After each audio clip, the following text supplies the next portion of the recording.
kami sangat miris ya apabila ada harimau kemudian dianggap musuh. Oke. Kemudian ada juga yang sampai mati, bahkan dibunuh dan seterusnya, diambil bagian-bagiannya. Itu merupakan suatu keterbelakangan lah, bahwa nggak boleh seperti itu terhadap satwa.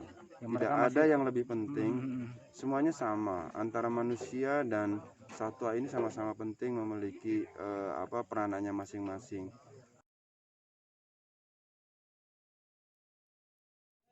Oke, halo Sobat Natur. Kali ini saya bersama dengan Bapak Kabalai KSDA Sumatera Barat. Ya, Sumatera Barat. Nah, beliau ini punya gagasan menarik tentang pelibatan masyarakat dalam konservasi. Itu ya, upaya konservasi. Nah, kita akan ngobrol sama beliau sejauh mana dan seperti apa sih konsepnya. Nah, ini cerita dulu Pak, itu awal idenya itu seperti apa Pak? Terima kasih Mas. Jadi community patrol itu ini merupakan tangkapan ide juga dari Bapak Bupati Pasaman Barat. Oke. Bapak Bupati Pasaman Barat ini mengharapkan harimau ini kan dikembalikan ke lokasi awal. Oke. Jadi dikembalikan ke rumahnya. Nah, yang meminta itu ternyata bukan hanya Pak Bupati, termasuk juga Nini Mama, tokoh pemuda, tokoh adat di sini. Oke. Nah, kita mencoba untuk membuat bagaimana sih sepertinya seharusnya harimau itu bisa aman.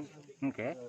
Nah, maka kita libatkanlah masyarakat ini di dalam community patrol. Oke. Jadi secara filosofi hanya ada masyarakat yang sehat, hanya ada masyarakat yang memiliki kepedulian yang tinggi yang bisa menyelamatkan harimau ini. Nah, dengan seperti itu maka nanti kita ada transfer knowledge. Oke, ini ada mobil. Bentar Pak, mobilnya mau jalan dulu. Itu. Ada transfer knowledge dari petugas ke masyarakat. Nanti masyarakat ini akan kita bentuk untuk tahap pertama mungkin 10 orang. Oke. 10 orang ini nanti akan di SK-kan mungkin oleh wali nagari. Sampai ada SK-nya ya? Ada. Kita wajibkan SK karena supaya kelembagaannya ada. Oke. Nanti dari kelembagaan ini maka akan timbul rasa tanggung jawab bersama. Baik itu wali negari, nini mama, tokoh pemuda. Nah, setelah itu mereka akan kita latih bagaimana cara patroli. Oke. Jadi patroli untuk ke dalam hutan seperti apa. Kemudian yang kedua kita latih juga bagaimana penanganan konflik. Oke. Apabila ada laporan-laporan harimau turun, kemudian apa yang harus dilakukan. Bahkan akan kita latih untuk memasang kamera trap. Oh, sampai kamera trap pun mereka diajari ya, Pak? Kita ajari untuk memasang kamera trap. Jadi kamera trap ini sebagai salah satu alat untuk mengetahui apakah harimau atau satwa prey-nya atau ya satwa yang bisa dimangsanya tetap ada. Dengan seperti itu mereka bisa mengetahui oh ternyata di dalam kawasan kita masih aman, tidak ada gangguan, bahkan mereka akan patroli terutama untuk menghalau apabila ada pemburu liar. Kemudian pelaku-pelaku illegal logging, nah mereka yang akan berhadapan dengan para pelaku tindak pidana bidang kehutanan ini. Kita backup semuanya, kita bantu, bahkan komunikasi dan kita supervisi. Jadi kita tidak akan meninggalkan mereka begitu saja, tapi kita akan terus-menerus mensupervisi mereka. Mungkin itu. Oke. Nah, itu kan secara filosofi dan secara teknisnya sudah dirancang sudah demikian rupa gitu, Pak. Nah, tapi semuanya kan butuh pendanaan kayak gitu. Nah, ini mungkin jadi problem klasik yang sampai sekarang itu ya masih ya gitu kan. Nah, itu gimana Pak solusinya untuk community patrol ini?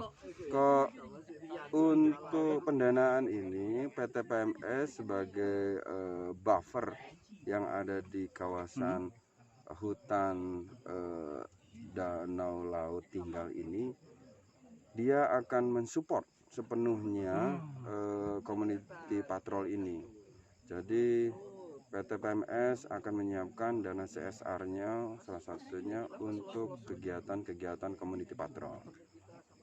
Artinya kerjasama swasta pun terlibat di sini ya? Ya betul, karena kita kemarin sudah melakukan penandatanganan piagam kesepakatan bersama Oke.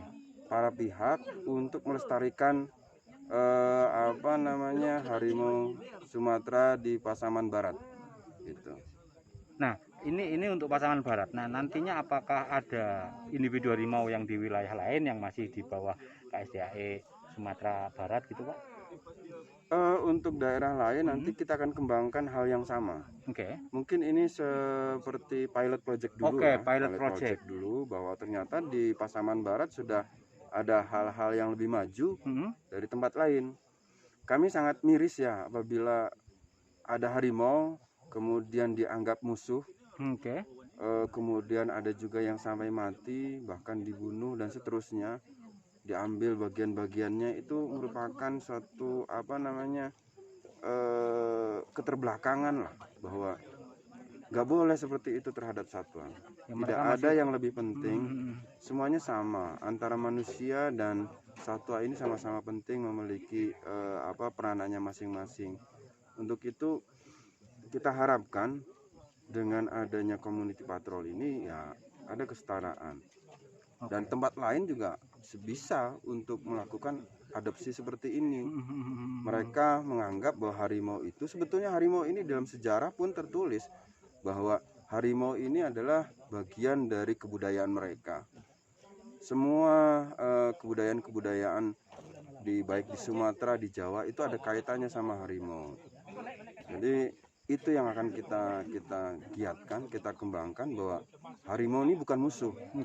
Harimau ini adalah bagian sejarah, bagian budaya kita yang harus kita lestarikan.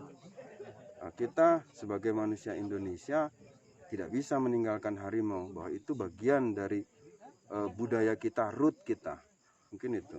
Jadi yang bisa saya garis bawahi nanti mau diklarifikasi Pak, bahwa manusia dan satwa itu punya hak hidup yang sama. Ya betul sekali. Manusia dan satwa itu saling melengkapi, saling mengisi, kemudian mereka saling membutuhkan. Jadi salah satu indikator harimau itu ada berarti ekosistemnya baik. Oke. Apabila ekosistemnya baik, habitatnya baik, semuanya baik, artinya kebutuhan air, kebutuhan hidup masyarakat yang ada di situ itu terpenuhi. Jadi seperti airnya, udaranya itu ada. Jadi indikatornya itu adalah pemangsa tertinggi tadi ya Pak? Pemangsa tertinggi. Nah Pak, ini community patrol ini nanti kan cuma 10 orang gitu Pak. Ya. Apakah ada kemungkinan nantinya nambah orang gitu kan, atau nanti dibikin apa ya, secara struktur menjadi sesuatu yang ya sifatnya bukan hanya untuk harimau gitu kan? Bisa. Selama ini community patrol itu ada ya di Taman Nasional maupun di tempat lain dalam bentuk misalkan MMP masyarakat Mitra Polhut, MPA masyarakat peduli api, itu bagian-bagian dari community patrol. Nah untuk harimau ini saya belum memiliki terminologi khusus, maka nanti kita perlu carikan nama khusus untuk community patrol dalam hal pengamanan harimau Sumatera ini. Tapi yang kalau boleh saya perjelas, apa yang membedakan community patrol ala BKSDA Sumatera Barat dengan community patrol yang lain misalnya? Bedanya di sini adalah kita mengadopsi seluruh budaya yang ada di sini. Oke, kearifan lokal juga dijunjung tinggi ya. Lokal wisdomnya kita junjung tinggi. Mereka kan punya aturan-aturan tentang harimau, adatnya bagaimana, kemudian juga cara perlindungannya bagaimana. Itu yang kita adopsi. Jadi nggak serta-merta bawa hal baru ke sini gitu ya? Iya, betul sekali. Apakah itu nanti gimana kearifan lokal ini kan mungkin ada yang nggak sesuai dengan kaidah-kaidah konservasi atau agak melenceng yang perlu diluruskan. Nah itu nanti gimana Pak? Ada semisal ada kearifan lokal yang seperti itu, Sepanjang yang saya tahu yang namanya kearifan lokal itu tidak ada yang bertentangan dengan konservasi ataupun budaya. Masyarakat adat itu adalah salah satu garda terdepan dalam pelestarian kawasan. Oke. Di daerah manapun kalau ada masyarakat adatnya, pasti kawasannya itu baik itu di Kalimantan Barat, di tempat saya dulu maupun yang di sini. Nah, kita juga berharap kearifan lokal ini bisa sampai ke arah misalkan melakukan sanksi hukuman adat kepada masyarakat yang melakukan pengerusakan terhadap kawasan maupun yang melakukan perburuan. Jadi seperti halnya di Kalimantan Barat di tempat saya dahulu, itu masyarakat suku Iban di daerah Putus Sibau, apabila ada orang menangkap burung saja itu dihukum.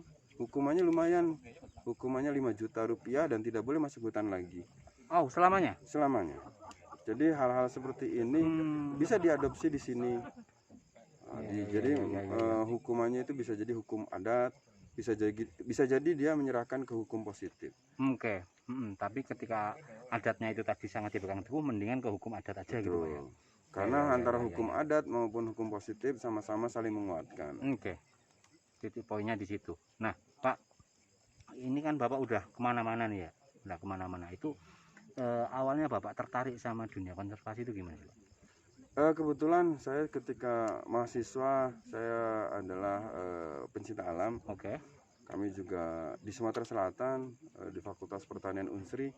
Kemudian kita juga terlibat dalam kegiatan-kegiatan kehutanan. Maka pada tahun 199 kami mendapatkan anugerah sebagai KPA terbaik tingkat nasional. Oke. Dan kita sampai ke Istana Negara bertemu sama Pak Presiden Habibie. Oh, waktu itu masih. Dari situ saya memiliki beberapa ikut juga beberapa jaringan di bidang kehutanan, baik Bioforum, Walhi dan sebagainya. Itu yang mendidik saya bagaimana mencintai alam ini, bagaimana kita menjalankan aturan-aturan tentang konservasi. Selain itu, saya dididik di kehutanan sebagai polisi kehutanan cukup lama, pada awalnya 7 bulan pendidikan. Nah, itu di situ semakin tertempa tentang bagaimana kita melindungi suatu kawasan. Begitu. Oh, jadi panjang juga ya Pak perjalanannya. Sampai sekarang jadi kepala balai gitu, jadi udah siap dengan semua ilmu yang dari dulu pengalaman itu kan. Sekarang tinggal ini ilmu itu kan selalu berkembang dan selalu kurang. Ilmu pengetahuan nanti terus berlanjut, berkembang makin baik, dan saya tetap terus belajar dan tidak pernah berhenti belajar. Konservasi, budaya, kemudian sejarah itu bagian dari suatu perjalanan hidup yang harus kita ikuti, kemudian kita emban di dalam hal perlindungan kawasan kita. Oke, ini kayaknya matanya mulai panas, Sobat Nyatur. Ceritanya ini tadi itu beliau sehabis pelepas liaran harimau yang bernama siapa tadi Pak? Si Pogu gitu. Beliau saya culik untuk ngobrol gitu. Ceritanya gitu. Dia masih repot sebenarnya, tapi ya diculik untuk ngobrol gitu. Dan satu hal yang saya garis bawahi dari obrolan ini, bahwa konservasi itu bukan hanya tugas pemerintah, ya Pak ya. Betul. Masyarakat terlibat, swasta terlibat, semuanya terlibat. Kenapa? Ya karena kita tinggal di bumi yang sama. Seperti itu Pak ya. Betul. Oke. Terima kasih Pak. Terima kasih Pak Kabalai. Terima kasih teman-teman. Dan nanti kita akan bincang lagi tentang alam. Salam konservasi. Terima kasih Pak. Terima kasih.